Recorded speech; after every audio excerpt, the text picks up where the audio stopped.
Good morning, everyone, and welcome to this special meeting for the Desert Hawk Management Board. Today's date is Wednesday, August the 19th, and the time is 10:32 a.m. We will begin with the Pledge of Allegiance. Sam, you want to lead us? Pledge allegiance to the flag, United States of America, to the republic which stands one nation under God, indivisible, with liberty and justice for all.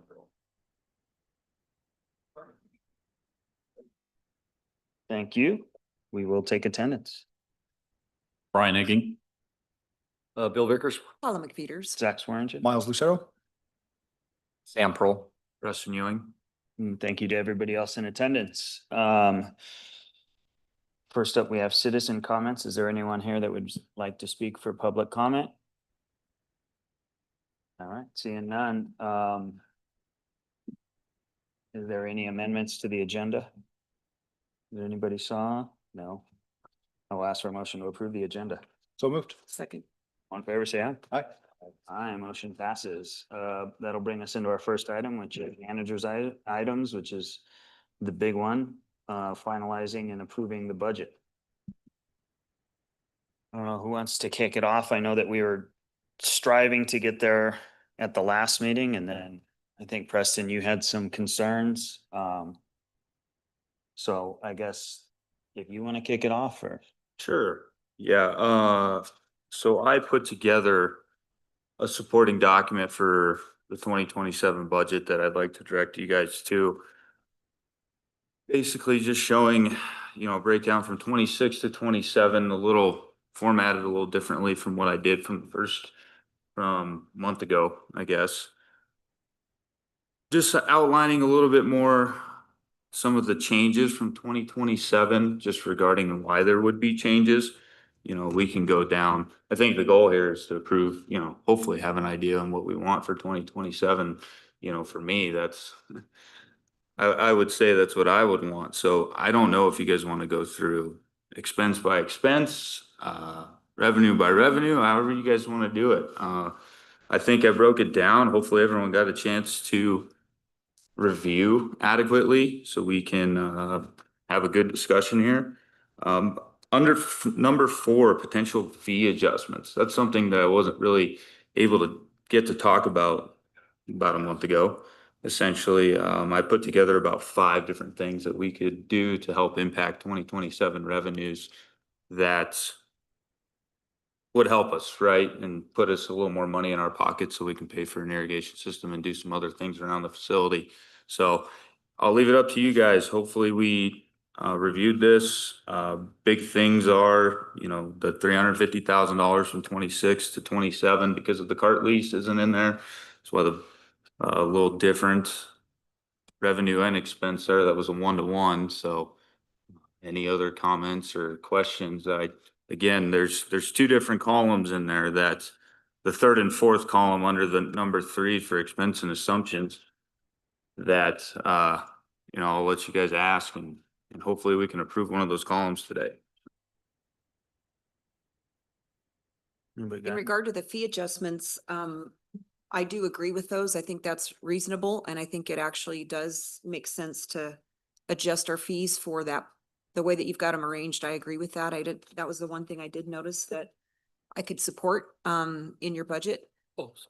As a change for next year, I think it's important to try to get revenue where we can in terms of the changes that we've made at the golf course, and as well the consideration of that irrigation system. We need to start generating some funding to support that. Sure, and I'd like to, just as a blanket statement on adding or increasing fees or anything, there's obviously a risk, right? And our risk on that is the loss of play, right? So I put these 5 together, maybe hoping to approve 2 or 3, maybe not going to try to tackle all 5 at once. I think over time, yes, we've already implemented increase this year to help support that. And again, over time, we can keep going where we need to go, but I don't want too much of a sticker shock all up front, essentially. So, maybe 2 or 3 of these. I don't know if we go for all 5. I think, from the feedback that I've gotten and the personal conversations that I've gotten, maybe all 5 would be a little aggressive, and I'd see that impact our amount of rounds significantly, potentially. So What's the comparison to local market So really, currently? where we were at when I first started, we're in market for pretty much everything except for weekend green fees. So we've already adjusted that. Oh, and range balls essentially, which we've already done, and I don't recommend any increase on that for 2027. I'd like to go the rest of the way to get the weekends where they need to be, go for another $2 on the weekend. What some other things that are real common all around the state, all around the country now is extending Friday into your weekend. That's one of the recommendations in there that would bring in weekend green fees, and then that would remove some discounts that we offer during the week to cart fees, essentially, that would help increase the bottom line as well. What's our fee versus local competitors? Local competitors, you have your two main ones in Pueblo. Right now, we're a $3 or $4 difference on the weekend from Walking Stick Golf Course. Less, excuse me, sorry. And then the Elmwood, we may be $1 or $2 more. We're definitely within market, within just immediate competitors. Okay, so to your point of the risks, two challenges. One would be we raise our price and these people then go to another place to recreate, or some of those people don't come to recreate because of now the difference in cost. Correct. I think people are, quite frankly, used to price increases. Any business out there, any business owner realizes that it is a risk, but I mean, everything costs more. And so I think what is that correct number? If you raise all five, I don't know, whatever, but I think that we certainly are in line with needing to adjust our fees and increasing those. If we're, what'd you say, $3 to $4 cheaper than Walking Stick? On the weekend, 2, 3, 4, somewhere in there. Yeah. The out of county charge for $5 though is one I could support because again, we're getting a lot of players playing here that are not from our county. And that is a significant increase of $5 that probably could cover the others if you don't want to do more than one. To me, that's the most important one to do, but just to be And that's a normal, you see that Yeah. in other jurisdictions where they check your driver's license and there's two rates. There's a rate for local and there's a rate for non-local. Right. You see that in Colorado, you see that everywhere. Okay.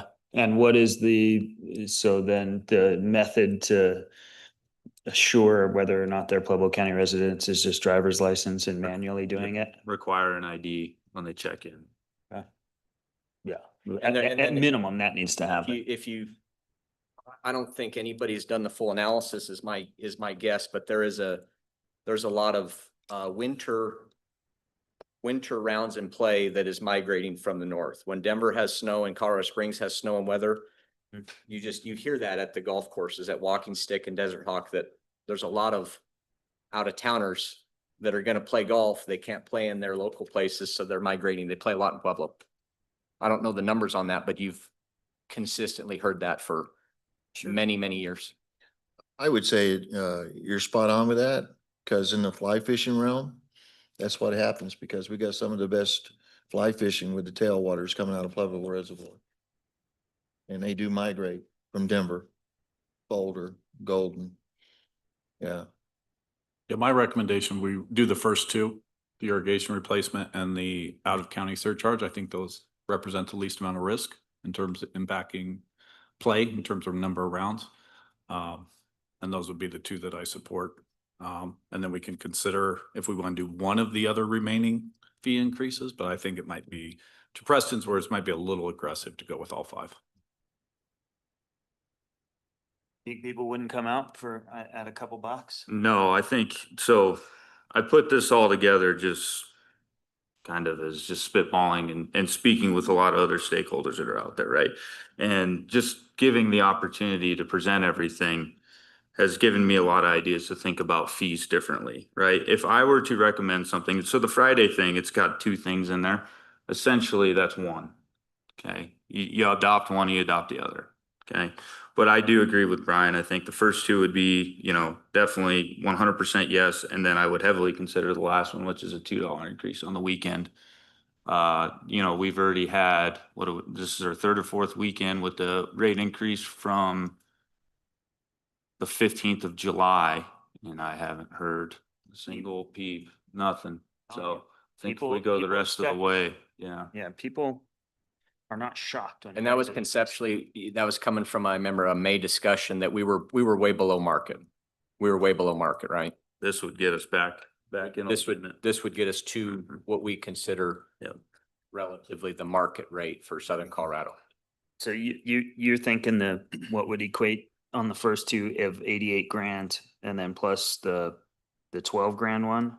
So $2. 84 and 12. So yeah, no, so 96-ish, 97. Number one, I mean, that's a line item. Mhm. Does that just roll into the general Unless you, revenue account? Earmark Is that, it is there a for separate irrigation. account? I mean, if it's, is that just, I guess it breaks down visually so people can see that you have another dollar today because we're gonna pay for our irrigation system? Does that go to a account? Is that, in 50 years, we can afford it at 40 grand a year. yeah. I mean, is it just visual for the customer to say, Yes, I would say that it gives purpose to why there's an increase. Yeah. I think that's more supported for sure. And then are you going to earmark those dollars then to set in a fund? I that's, would, I I guess would that's my, recommend that. that's yeah. my bigger question. Do we does that, The county decision. yeah. Mhm. Yeah, I mean, if you're charging for that, I think you have It's to. kind of do like, I that. mean, you see these funds, up on the north side, the highway fund, which, the local business up there have a line item of, road up, The PIF or whatever they call that. yeah. I can offer a little bit of potential recommendation or insight for it. We do this with our enterprise fund for water resource fee. Essentially on the bill for anybody paying it, they would see that irrigation fee or irrigation system debt fee or whatever it might be.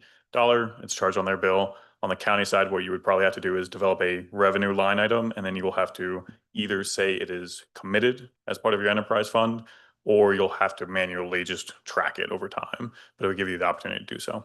Yeah, it's more of a headache. I mean, one, you would need to be transparent and honest with people. And if you say you're charging for something, it should pay for that. And two, I think trying to figure it out and pull it out after the fact is going to be much more of a pain than just as soon as that buck is, accrued, it just goes into whatever designated account.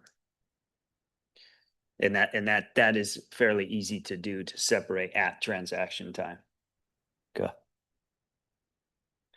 So first two, anybody got an issue with that? I think we should do them all, quite frankly. Tend to agree, Zach, that people are used to price increases in the era that we're living in. And if we're ever going to make a dent in the irrigation, and we have to start raising our price, and we have to start having some excess revenue year over year. And so I think these are all great recommendations. And, a golf course is an amenity used by typically people that can pay for it. This is not, I don't see this as Runyon Field, right? It's not for the kids and the taxpayers subsidize it. This is an amenity that is intended to generate revenue for the county and the metro. So I appreciate you putting this together so clearly, and I would be supportive of implementing all 5 of these as early as January of 27. Yeah, I'm not opposed to that at all. I don't think that people are gonna run away from it, especially if you're below market comparatively to other golf courses. And again, coming from a non-golfer, I hear that Pueblo West is one of the better golf courses. Yeah. Well, and I do, it goes back to a discussion, the costs are rising all the time. To be completely reactive to, raises in costs, I think this is not being overly proactive. This is just getting to market, and I think it's necessary. I agree. Are you guys? Question good with here, that? trying to catch up. Sorry, I arrived late. There Alright. were some traffic issues. So we're not talking about implementing this January of 2027. We are. No, we are. Okay. Yeah. All right. Should we also maybe put like a notice when they check in, there's something that they can read reflecting? Yeah. So that way it doesn't like sideswipe them? Yeah. We'll communicate it. Like with the last fee increase, we sent email correspondence. The only thing we didn't communicate was with Facebook, and we're working on that and trying to come up with a plan, but You might it get a was couple posted, comments. it was emailed, it was a lot, oh, yeah. Okay, But good. there's plenty of adequate, and this would allow me to communicate it more and longer. So this is plenty of time. Awesome. Yeah, I think we advertise it correctly. And anybody have any issue with putting all 5? I don't. I don't. All right. Do we need? So a then, vote? President, to to be vote? clear, that changes the revenue projections for 27, Yes. about commensurate with that $125,000 number. Yep, that is correct. So that would, depending upon what column you're looking at in the expense, or excuse me, with your expenses included, yes, that would affect you $125,000. So I would take the, You take the 40 out, I mean, for your general operating costs, and then 40 is earmarked, right? So, Potentially, yes. okay. So in regard to the 2027 budget, I think there were 2 things that we were kind of going back and forth on last time. The first one was the upgrade to your tea time booking system. That's in here as a $20,000 increase to professional services.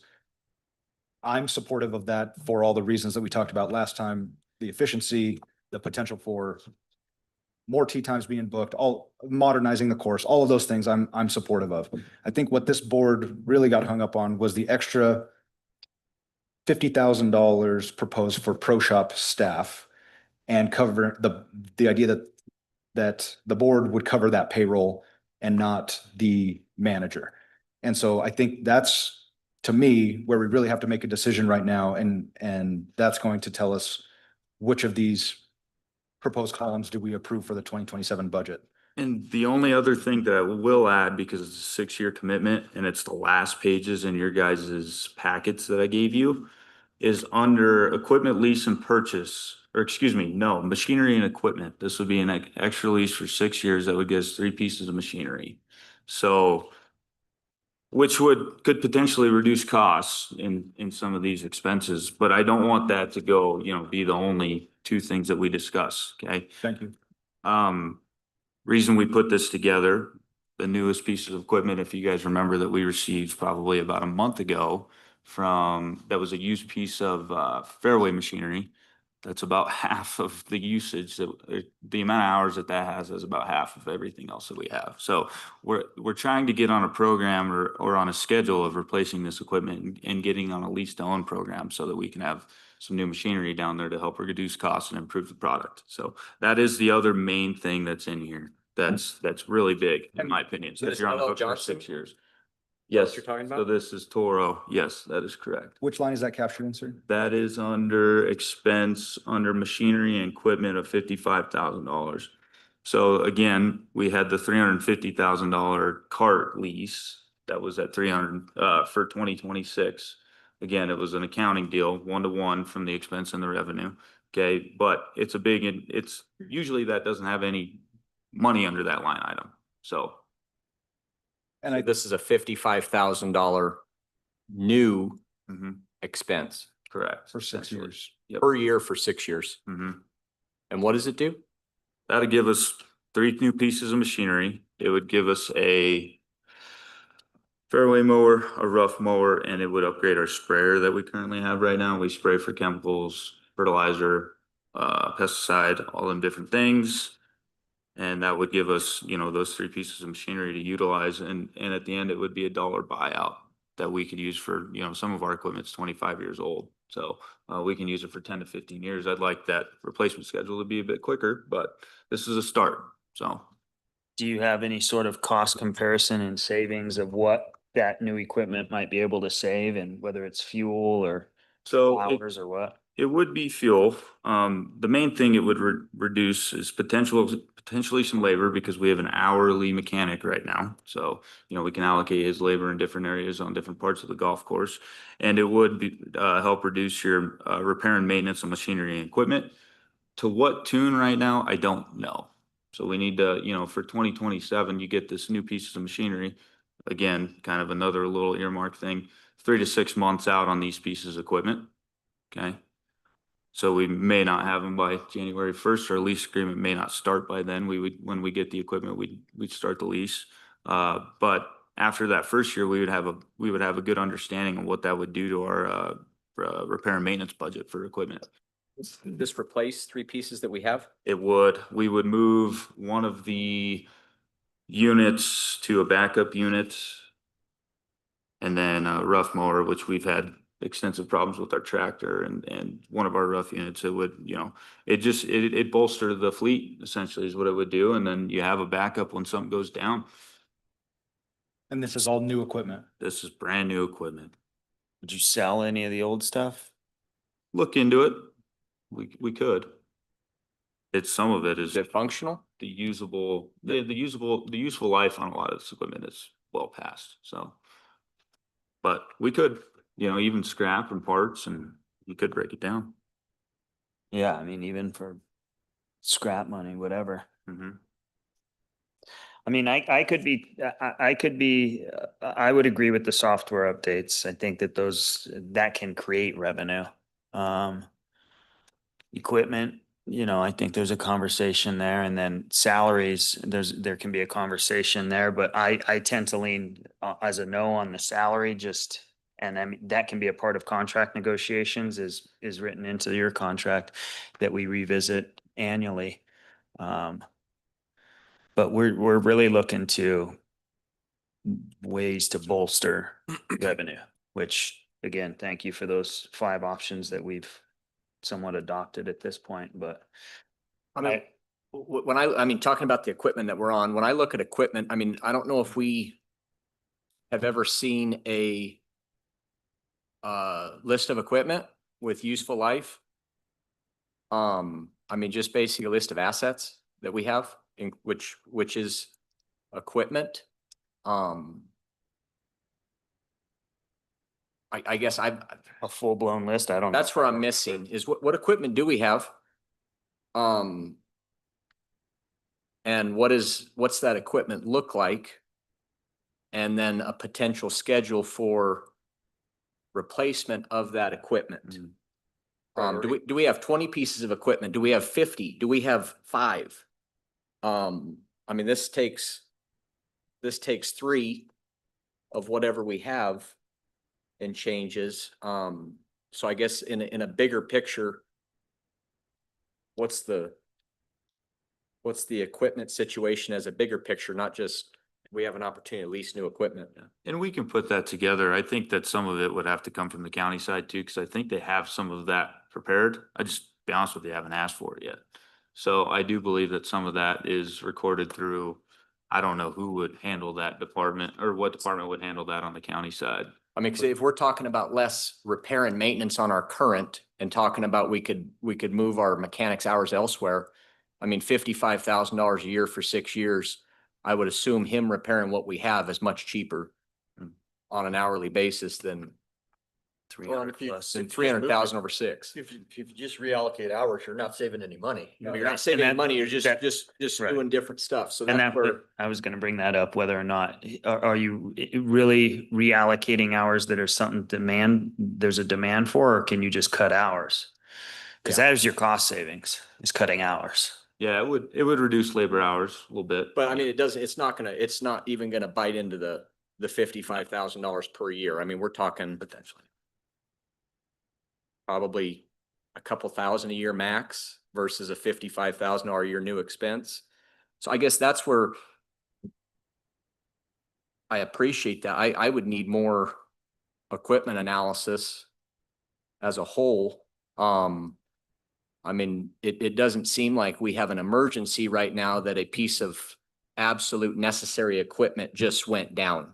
Right. And that has to be replaced pronto. I mean, I agree with looking at proactive ways of removing and replacing equipment, but again, going back, what do we have? Is there, Well, yeah, I think, that- and getting a plan for all pieces of equipment. yeah, we need to establish a schedule. We need to establish a schedule of that. So I think that this would be a piece of a I think that's very important. project. Does that make sense? Yeah. The last time we bought equipment, Mike, found some used equipment somewhere that was a great deal somewhere. Right, remember that? Yeah, that was we purchased some from Deer Bought a Creek 2 years couple. ago. Yeah, I think we bought a couple of pieces for 50,000. Yeah, we paid 50, 60, 70 grand for a handful of things. Yeah, so that's always an option too. I mean, new is nice, but you don't have the money necessarily. Credit. That's what we've been doing, right? And then part of that analysis should include all those pieces of equipment.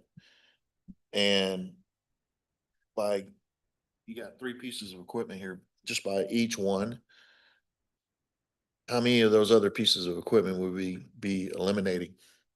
Yeah, I like a bigger equipment analysis as opposed to, And I'm trying to work right simultaneously now to get an equipment list that if we have from the county too, because you're probably right that, you know, it's Good. split. Or there's some percentage that we own and. But yeah, I agree. I think we get an equipment list and schedule of service and lifespan. I mean, I all think that good could be stuff. like we've done with equipment for the past years, that's been a budget amendment at that point in time. Right. When we have to purchase something, there's an opportunity to buy, you know, equipment at a big discount. We would then do a budget amendment at that point. That's what we did in the past. We need to pass the budget and then if need be, an equipment that can be an And amendment. then there's the cause and effect of this. You bring in that new equipment, you still got the old equipment, right? Are we gonna have to build a new equipment storage facility? No, Are we gonna I leave don't- everything I out hope there? not. Leave No, everything I out wouldn't there? think so, right? Sell it or if you've got, if one of them is truly a spare, I mean, you can. You're only talking about one thing being a backup, right? Preston, one of those mowers, Yeah, that no, rough we mower? would have adequate amount of space to, Okay, but we'd be good there. okay. I mean, Sorry, go ahead. go on. Do you know offhand, I'm looking again at your budget, the professional services line, what, you've got a $20,000 proposed increase for the software. What's the other 20,000? Is it some water consultants? Do we still use them? No, that's, you know, if we would to go in and just say we wanted to do some tree removal or I think some of our accounting goes into that, some of our accounting expense. Any other third party that we would use to do business for the golf course, essentially. So I guess the question is, where are you coming up with $20,000? Is it just kind of? So in case, 20,000, Or is it, you have yeah. plans for it? So, you know, we need some tree removal and we need to trim up some trees. We were gonna kind of see where we were at in 2027, just to see, we're still talking to different systems and different infrastructure for the tee times. And it's between 18 to 20 grand. It could come in a little bit less. So if we had a little excess, we reinvested back into the golf course, trees, anything to that tune, you know, some removal of, you know, anything. So, Not specifically earmarked as a project now. correct. Ideally trees, because that's currently impacting staffing and homeowners and surrounding areas heavily right now that we need to try to get removed, that we don't have the necessary equipment on hand right now with the maintenance staff. And then the capital improvement is the clubhouse. Okay. Capital what? The capital improvement line is the clubhouse renovations that we're committed to. Which may actually end up hitting in this year. I think it's a solid budget. I'd be ready to support it. I think leasing the equipment is smart. I think it's, again, giving you the tools to bring this course into the 21st century, not operating with 25-year-old equipment out there. No, I see what my fellow board members are saying. If it's not a catastrophic failure, an emergency, do we need to commit to it? But I feel like all too often we deal with being reactive to catastrophic emergencies. This gives us the ability to be a little bit more proactive about the equipment we have out there and the maintenance you're able to do on the course. So I would be supportive of the 27 budget as proposed, excluding the pro shop payroll. I do like your idea of discontinuing the revenue split. I think that's something to investigate, but as far as for the purpose of getting a budget approved in somewhat of a timely manner per the IGA, I think we should move on this budget today and then continue those conversations because that requires a complete alteration of our contract. But I do think it's an interesting idea and agree with many of the assertions that you make that it kind of provides a much cleaner split between the golf operations and what the manager is responsible for. I agree with the budget. I do have an issue with purchasing equipment when we really don't understand what we have. I don't think that's a smart thing to do without an analysis. So I wouldn't support that increase, to be honest, the 55,000. And then the pro shop staffing, I don't agree being part of the budget as well. I just don't think we can make that decision right now. But I do want to get a budget approved for you, but those are the two in my mind that I can't approve. Yeah, and I want to, and to couple on that is, this is obviously an option. It's a very good option. What are the other alternatives for equipment? Is there 50% left useful life, used equipment available out there? You know, this is 3 pieces of equipment for, you know, $300,000. There's alternatives. If I guess when you're making decisions like this, you would want to know the entire potential analysis. What are the other options as opposed to leasing new? Yeah, I think there's. I mean, you know, item number 1, is that available in a used market somewhere? Or is there parts available for it? You know, I mean, it's one thing to fix what we have, but it's another, what's the alternative? It's when it's do nothing or lease brand new equipment, there's other options in between there. That I would at least want to fully know the other options before we, you know, at least another option. I agree with that. I think that's fair, but that does mean that there should be some allocation for machinery and equipment. So Preston's got that $55,000 lease as the entirety of the machinery and equipment budget.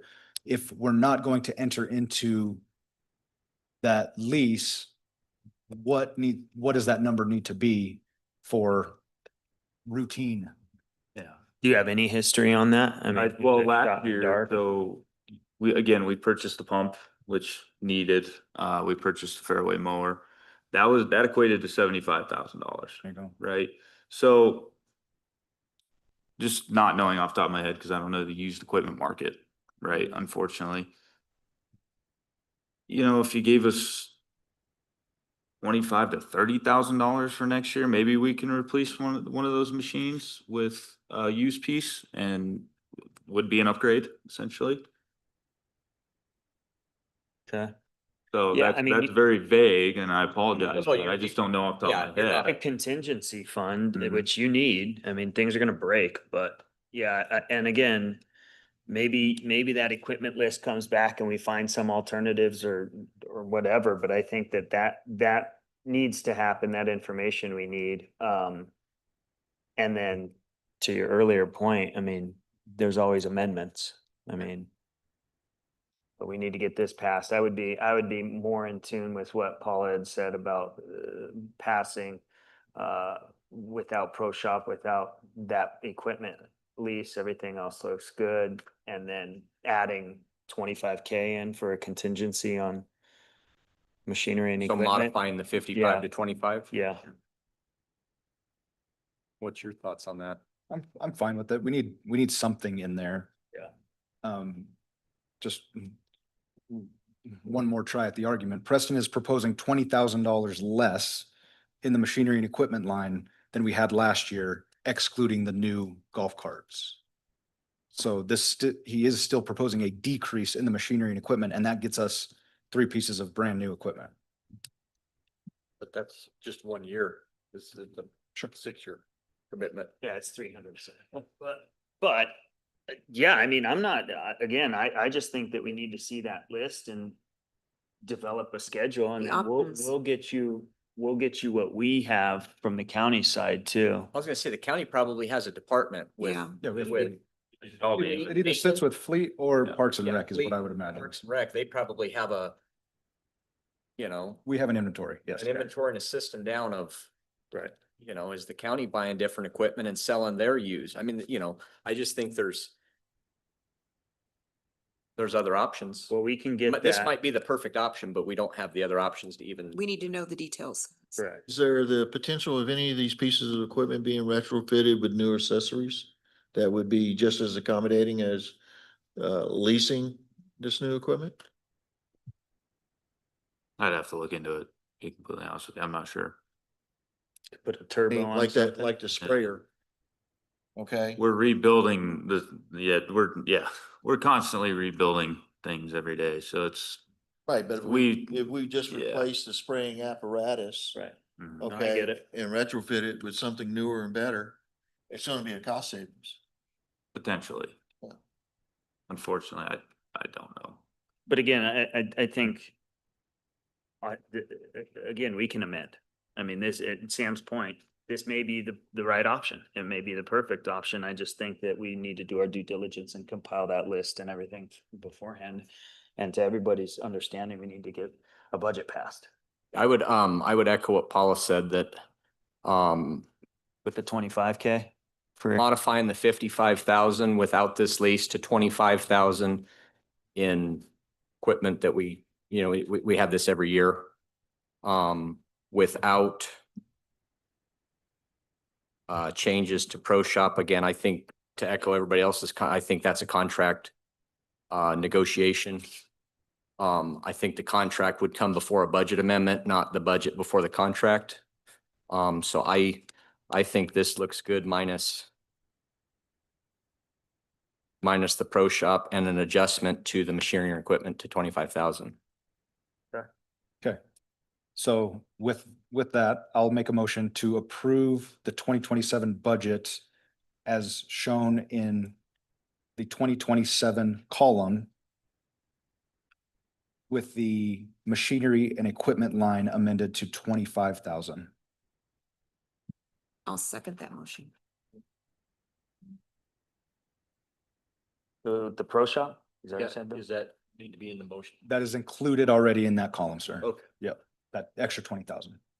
Oh, I'm sorry. The Pro Shop payroll is not included in Okay, that, all right. is not Yeah. included. But the Do we need to software add the deal. 5 fee adjustments? Come again? Again, The 5 fee adjustments? As part of this. That's a great point. So yes, the revenue portion of the budget should include the revenue projections commensurate with the 2027 fee adjustments. That works. So I need to remake my motion or? Yeah. Good, Mr. Chair. Recap. We're good. You got it across. And we have a second, so all in favor? Aye. Aye. Motion passes. There's a budget. Thank you all. Anything on finance report? So the only other thing that I had on that was the first few pages that I provided you guys. Again, this is a document we provide straight to the county monthly, I think actually bi-monthly. Rounds are up, revenue's up, everything's good from that standpoint. So from 25 to 26 to the end of July. So I don't think we have anything else in finance. Yes, we do, but Thank you. Old new business, Metro, you got anything? Yes, It says, Metro? Was that Yeah. what- Yeah, just the one item under there. yeah, So, the irrigation. good morning again. The, real quick, it was sent as part of the packet to kind of highlight and showcase what, this part of it is, but I actually already hinted a little bit about it in the discussion previously. This board can make, or is responsible for making a multi-year capital project, recommendation of how we'd like to look forward towards things. The biggest issue being right now, the irrigation system. Preston, Brian Egging, myself sat down with Craig, CFO for Pueblo County, just to get a kind of idea of understanding what is realistic. And we want to put something together to at least let this management board, and just to be clear, management board makes recommendations if it's asking for funding from the county or the district, to determine how can we actually approach solving this issue. What you saw in that packet, that first page is really the entire problem statement and one of the two options of considering how to approach it. The rest of it is just supporting documentation from the actual IGA for reference. And essentially, if we would like to get serious and understand how do we find a way to actually fund the irrigation system and move forward, there are two main approaches identified. Either work within the existing IGA, which we'll talk about mostly today, or there would have to be a requirement to recommend renegotiating or negotiating parts of the IGA to solve it in a different way. Benefits, advantages, disadvantages to either. Focusing on what's existing in the IGA, because the purpose of this board might be to make a recommendation to county and district, is you have the power to say, if there's a capital outlay plan, all your infrastructure, all your assets, you'd be able to identify exactly when you should replace things, what you would like to replace and when. If that irrigation system right now is in danger of failing, the concern of the leak, concern of how it can impact operations, you can make a request. And that should go and could go to both district and county to help fund. Understanding a rough figure might be around $5 million for this entire irrigation system replacement. That is either a lot of capital upfront, or that is a large debt to be paid off of over time, or combination therein. On the right column, that is where we did an assessment, try to find the likelihood of being able to 50% each side, county and district, at least put down $1 million to reduce the upfront capital, and what it could look like as far as a payment plan over time. So just to clarify, in talking to Greg and understanding the financial situation with the county, getting that money or finding any reason to go into the COPs, understand there's risk and understand that may not be palatable. This is that option, and trying to find money with $1 million within the county, and then the district's options of being able to support that, obviously for our board to discuss and decide as well. And then figuring out what would be the long-term payment plan. This assumption made based on, at the time, I think it was $1.75. I took the average of $1 and $2.50 for the irrigation fee. That would have raised about $70,000, reduced that to the $40,000 that was approved as part of this revenue. And then an estimate of about $100,000 in revenue above expense to additionally commit, might be able to at least start itching away at what that long-term debt could be. Reason I'm bringing it up is because I think I understand, and Preston, if you have thoughts to this or if you can corroborate, the concern is that as the irrigation system has been jury-rigged or it's been tried to maintain well past its lifespan, if it fails, and if it fails within next year, next 2 years, obviously there's impacts to it. So understanding that this is, I think, a collective problem we want to solve, this was a stab at trying to develop a recommendation for this board to potentially provide to the respective county and district boards. So that's my snapshot. Happy to answer questions. Thank you. I appreciate you putting this together. This is really nice. I want to ask Brian, do you know offhand, I know it's been floated out there several times, with the irrigation leaks that are happening, do you know the volume of leaks and the corresponding dollar amount that we're losing out on roughly every year? So our estimate is 60 million gallons a year Leaking. leaking. And that's, it's funny, our water resource manager always gets very nervous when we throw that number out because it's so large, and she's like, that's just based upon shutting the system off, basically getting a stopwatch and then watching how much water runs through the meter when the system's not on, and then extrapolating that out. Seems It's, fair. a simple way. We have reached out to the engineering firm we use for most of our water analysis, Respect, and they've offered to do an in-depth analysis for about 18 grand. We haven't moved forward looking into that more, but in addition to the 60 million that's leaking, I estimate about a 20 to 25% efficiency in savings. That's based upon just how old this system is. I know Preston says we have heads that don't shoot from me to him. So we're losing a lot of water when we're watering. Patty Jewett, the course in Colorado Springs, replaced theirs. And that's what they saw when they replaced their system. 25%. 25. They went from, these are such huge numbers. They went from 800,000 a night when they water, or I'm sorry, they went from 1.1 million when they water down to 800,000. But do you have a approximate cost associated with So It was about, yeah, for just that 60 million was about 107,000 per year. 107,000 Dollars. Dollars. that? Probably, if you add the 25%, you're probably 100 whatever. 140-ish? The only thing to be cautious about is that realization won't come until the entire system is fixed. Sure. Yeah, I mean, I think I wouldn't pay the 80 grand personally because we know it's a problem and we know we're leaking and we're just trying to find a way to pay for it. I know that we've floated it many times about financing or like tried to turn over every rock with grants. That hasn't been super successful, but I mean, I guess my point is we just committed ourselves to $275,000 worth of water budget for next year. If 175 of that can be put towards debt service, and we are really experiencing this huge efficiency with an upgrade to a system, then it makes sense. The long-term plan is very clearly there financially. Yeah. To allocate those water dollars, and then eventually those payments go away and we have a functioning system. Did we not see a Rainbird financing package at some point? Did you present that? I think- did not, but we did. I think we did review it. I don't recall if that came through Mike at the time as far as an option. I know as part of Preston's packet, I think I identified another private company that could potentially put it through and what it would look like as far as that goes. I think what happened is that nobody really wanted to take up the torch of the upfront capital towards that. One thing I forgot to mention is that in the 2024 audit for the county, it does state that there is cash and cash investments that is assumed to be potentially liquid, but we don't know. 2025 audit, if anything changes towards that, as another potential for investment, understanding that the enterprise itself doesn't have, just talk about the golf course enterprise, it doesn't have the capacity to do it. I think that's where the conversation stopped. what was the quote unquote down payment amount? Do you remember? On the Rainbird, I don't recall. I think Preston and yours, it didn't have a down payment towards it. We are suggesting that if the county had the million, the district had the million, and the enterprise, it's 1.17 between cash and cash investments in the enterprise itself, that would put you at 3.17 as a potential down payment. So, I mean, yeah, I think that obviously it's worth bringing back. If they already gave us a quote on finance, I don't know I don't remember what they asked for as far as a down or what could be financed or what, like.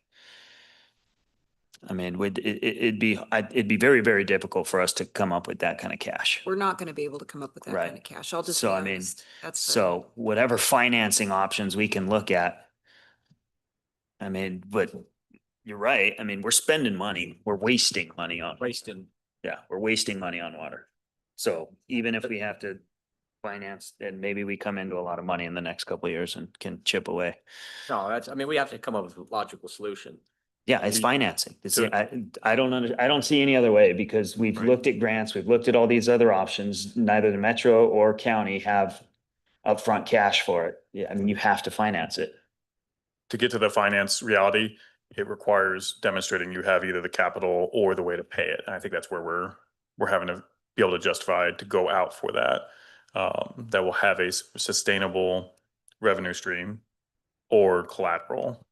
Is the golf course itself not an asset that we can use as justification? I don't know. Yes, I don't know the answer The to money it ma- considering it's in debt. That's the concern. I mean, you need your, piece of collateral. Dan, you can go ahead and say something. One thing I've noticed. Okay, Dan, can you just come up to the microphone, please, and then state your name for the record? Dan Nielsen. One thing I've noticed since I moved here is like what is it, Prop 1A or whatever it was, you had all these Mm-hmm. projects. Only half of them are built. The other half are 3 times the cost to go do that. I'm just talking from experience. We built 2 water treatment plants and we paid cash for them and we paid it off in 7 years.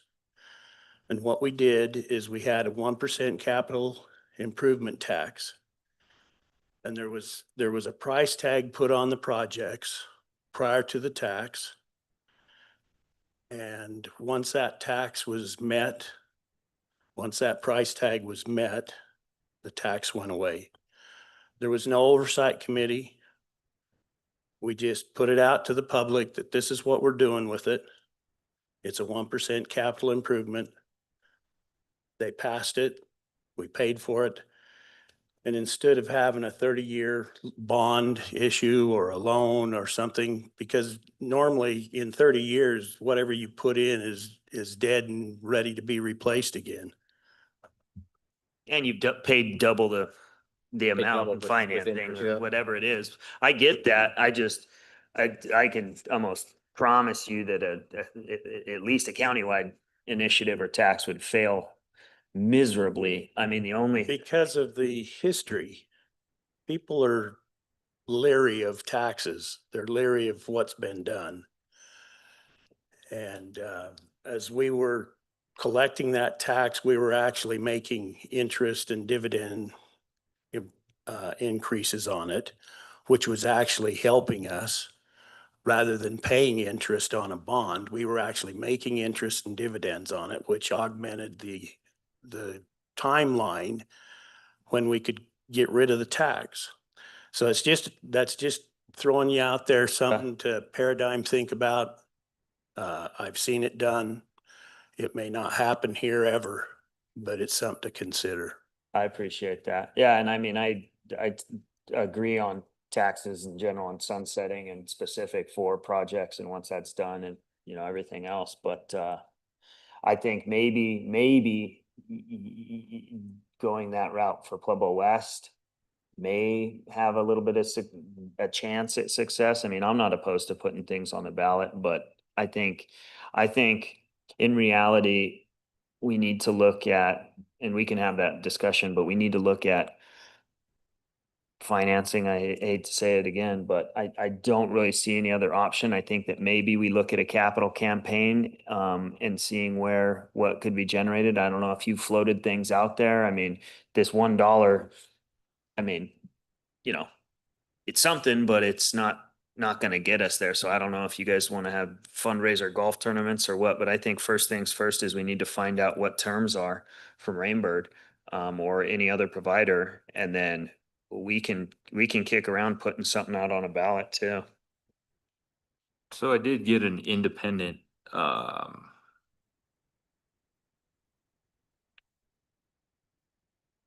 people that work with, the people that did the initial assessment, which was Heritage Links at 4.5 million or whatever. It's a Landco Financial. They offered 84 payments at $73,378. I apologize, I did not include that in any of my. 84 at what? At $73,378. So 84 payments of that. So it comes out to right around 8 million. 8? Yeah. Yeah, I mean, so that's pretty, I mean, you're gonna pay double. Twice that much. Yep. Yeah. So that's the only other one I got. But you're gonna be saving money in water costs. Right. And again, I mean, I think that once you look at, you know, certain financing companies can do things with, you know, no prepayment penalty, all that kind of stuff. I mean, I think we look at it from a private perspective because neither one of our governmental bodies has the money. We don't have the money, but the need to get this done is, I mean, it's just a matter of time before it fails. And I'm looking at the water loss cost. I mean, just seeing these, I mean, that's the first numbers I think we've heard in maybe, time, if ever. I think those are the first numbers I've heard, and I've been on this committee for 5 years. I think that is very encouraging. Yep. To hear those numbers, to hear potential of 100, let's be more conservative, $150,000 a year in Loss. budget savings on the expense side because of water inefficiency, and a $73,000 and change payment. Yep. So that's monthly. That's monthly? 84,000 a month. Month. Yeah, 84 payments. I misunderstood. It's about, I did the same So thing. that's 7 years. I thought it was seven. I thought that was seven. I thought that was, I thought that was 7 million. I know. I'm sorry. Scratch my ears in Happens to ignorance. all of us one time or another. So sorry, and that wasn't 8 million. It was about 6.1, 6.2 million total cost. The only thing, and I appreciate those comments because now my brain's not working, but when we've been looking at grants, the one thing we've been doing is selling this as a water conservation project and not a golf course. The problem is the second they hear golf course, the grant Yep. goes off a cliff. So I think if we explored the tax issue, I think you're absolutely right. It would fail miserably as long as it's attached to a golf course. But if we still pursue it as a water conservation project, and I think it was the Clinton administration, you don't let a good disaster crisis go to waste. The two crises that we face this year are obviously a severe drought and the Aspen Acre fires. So not that I want to make the problem bigger, but if we proposed it as a tax, instead of just being the golf course, what if we expanded it to the top 5 water? Because I guarantee there's water leaking in it. There's water leaking in Pueblo. Bill will vouch for that in his basement. But what if instead of just being the golf course, you said, hey, these are the top 5 water conservation projects that the county should attack. And if the golf course happens to be one of them at 60 million gallons, then it just happens to be one of them.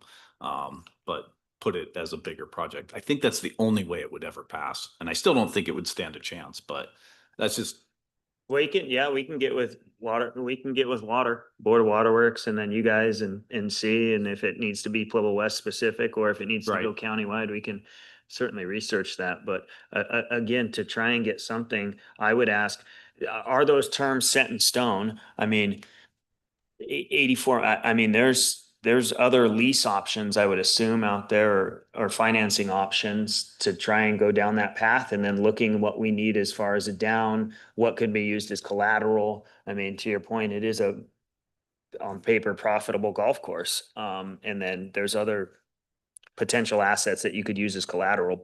But think you we need a just to minimum start looking at it. 10-year loan or financing. I think. Yeah. I would prefer probably 15 to get the payment down, but I'm looking at the water loss savings as part of the budget to pay for that Right. project. And that's, to be honest with you, you don't have the cash to do the upfront buy.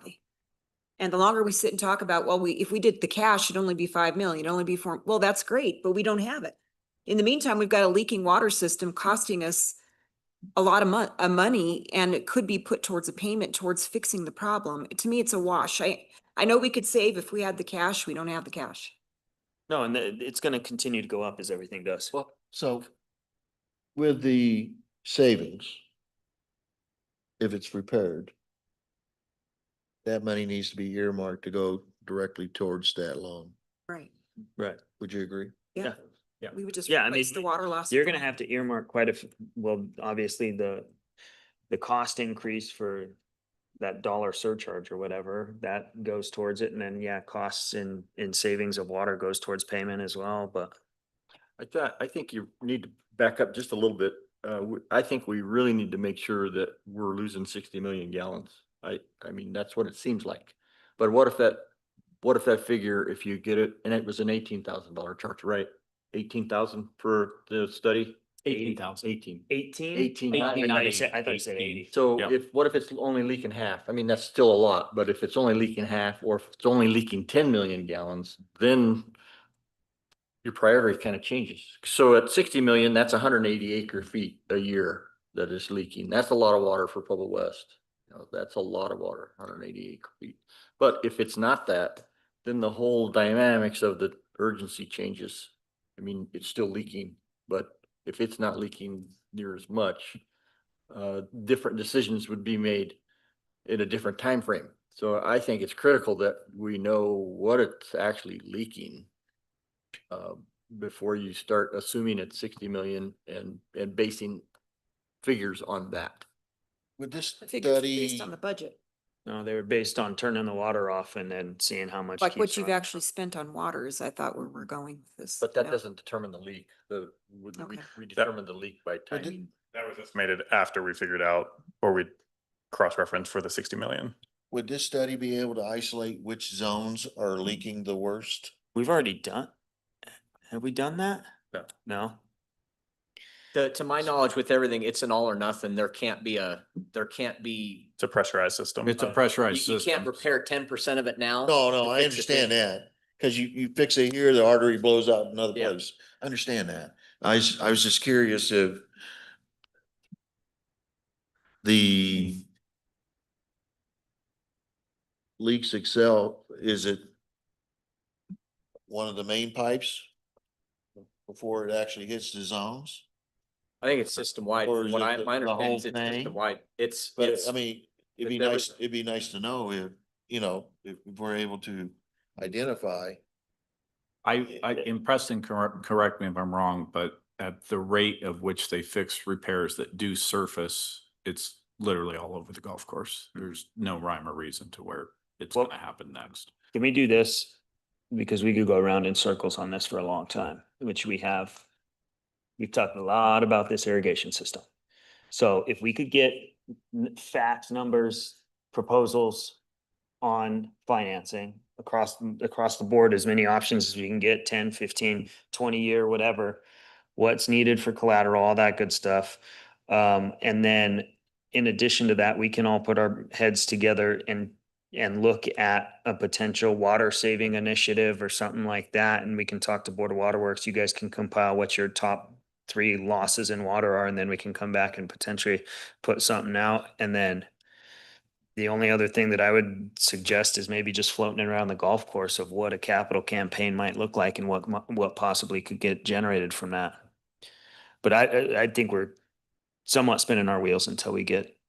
Yeah, and I do think that we need to, again, I don't know how, we're talking about, possibly putting water. I think it all needs to get done.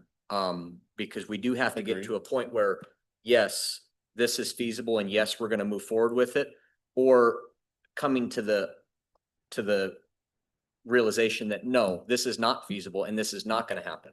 And having that real discussion as opposed to just sitting in this gray area that we've been sitting in. I remember Whitney Graves brought this up 3-4 years ago, and we're still sitting in this gray.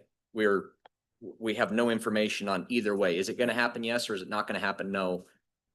We're not a step closer now than we were then, Well, I than we think were 10 years ago. I know one step closer is we don't have the money. And so that needs to be taken off the table. Yeah. But we need to get to a yes or no. I think that's Yeah, I think agree. that's Quit what we have kicking to the can down the road, yeah. Okay. So can you guys get that? Like Preston, can you go out and try and find out financing I information? can get more financial. Yes, I can get more companies. I think what sparked this conversation and the whole reason that it really sparked with me bringing in Brian and Craig. I explored this, went to go and submit a credit application to Craig, just say, hey, can you fill this out so we can start getting moved forward with this? And then it got put to not necessarily a halt, but it became an appetite issue on who wanted to assume the debt. So I think that needs to be solved first, Christian. I think that's where a lot of this, our assumption came from, talking about the IGA, talking about these different things. We need to figure out who wants to take it on. From our understanding with Craig, my understanding, county may not be too inclined to assume any of The that. management board can't take it on? Cannot. You can make recommendations to the Sorry about county that. enterprise or the district. And the challenge is if it's not 50-50, and I'm not speaking for our board, but based on conversations had, I think it's hard to have an appetite to take on more debt for the district when long-term the IGA is constructed so that all debts must be paid before it becomes a joint asset. And so whereas already a 1.28 million water debt, adding on, let's say 3 million if it was half or 6, becomes challenging. So looking at it as the problem that it is, understanding if the answer is the county can't support any upfront capital, I think that becomes a harder and harder pill to swallow. Because then we're talking about probably 800, if it is a 10-year loan or in the 7-year loan, you're talking about 600 to 800,000 per year. And that is not going to be able to be supported by the enterprise, and even splitting it is going to be hard to support probably for the county and the district. Well, then we can get with Craig and find out. It sounds like the only option for financing is the county is the one that's on the hook. Unless, you go backwards negotiate. and redo the entire IGA and, explore the You don't need. left column of the problem statement and say, redo the IGA, which obviously the IGA being redone would tackle all of the prior financial discussions. And then at that point, it would be a clean slate moving forward into the discussion. Yeah, if I could clear just the concern, I don't think it's that the district doesn't want to support. It's just recognizing based on the current IGA, it should be cooperative, collaborative, 50-50.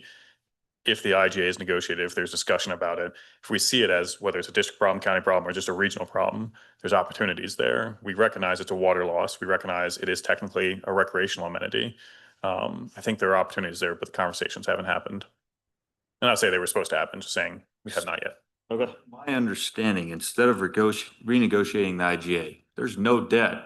Pueblo West assumes 50% of the golf course, right? The equity of the golf course. Is that correct? Say that again? If there's no debt, if the county's completely repaid or there's zero debt, what happens in the IGA with Pueblo West? Once all debts are paid, or if assuming everything else stayed the same, debts were forgiven, then it's a joint asset. So I think the key word in there is potentially forgiven as well without going into an IGA renegotiation, just the way I see it. To So you forgive just the debt, forgive debt and then it's 50-50. to forgive debt, you would have to amend the IGA based on the stipulations. Okay. All right, well then we can have a conversation with Craig and legal on our side to look at renegotiating that IGA. I would encourage you guys to look at your board. I think that it would.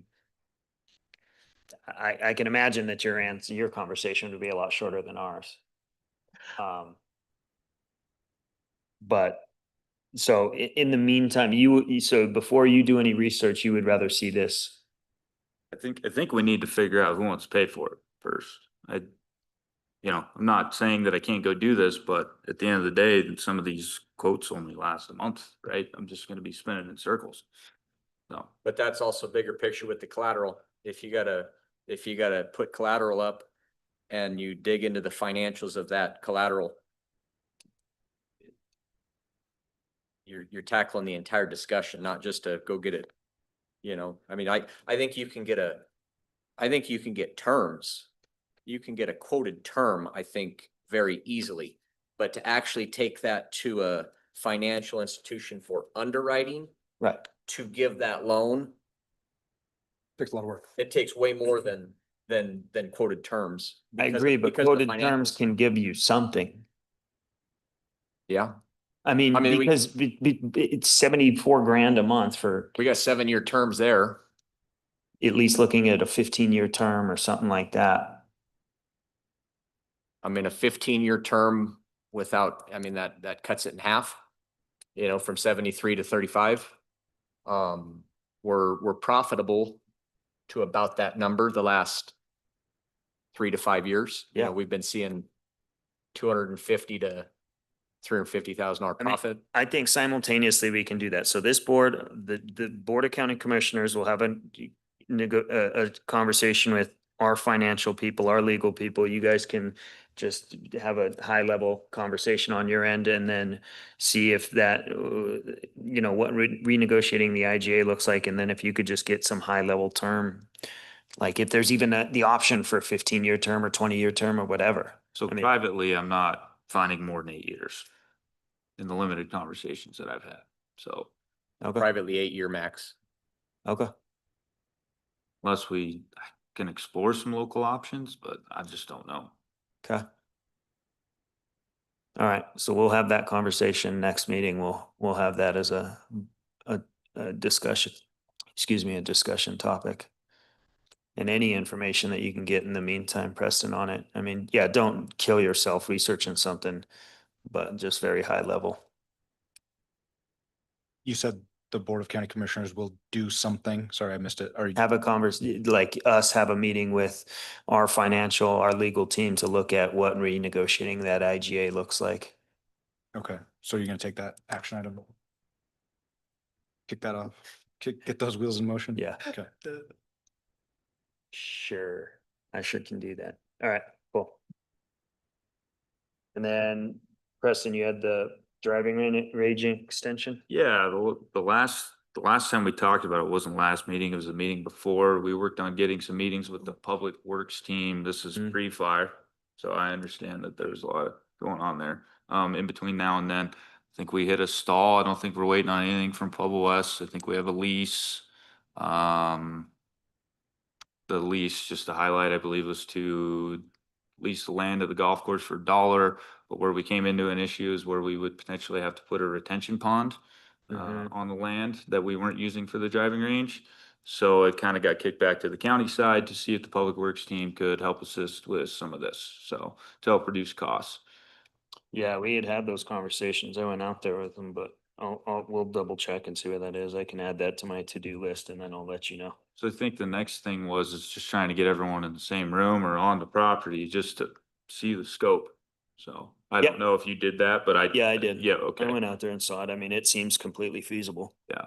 So I, And that retention pond, I mean, I'm not a subject matter expert, but it seemed a bit over the top. Yeah, But I would, It's like. 6 yeah, I foot think, deep and and I always have to look it up because I think it doesn't need to be a retention pond. It needs to be a Detention detention pond. pond, which a retention is basically wet and filled with water. Detention just basically has a temporary location for during storms. It doesn't overwhelm the drainage Correct. system. And I don't think And then it it goes needs away. that much. I think Right. it's almost there naturally by itself. And I don't check the area every time it rains hard, but most of it doesn't seem to run through that area. It seems to be on the street side more. Yeah, we can, I can send them back out, but I just. I think we're overthinking it Recollection, though. it seemed a little bit I agree. the top, like 6 foot and Yeah, I think, 7 miles wide or whatever it yeah, was.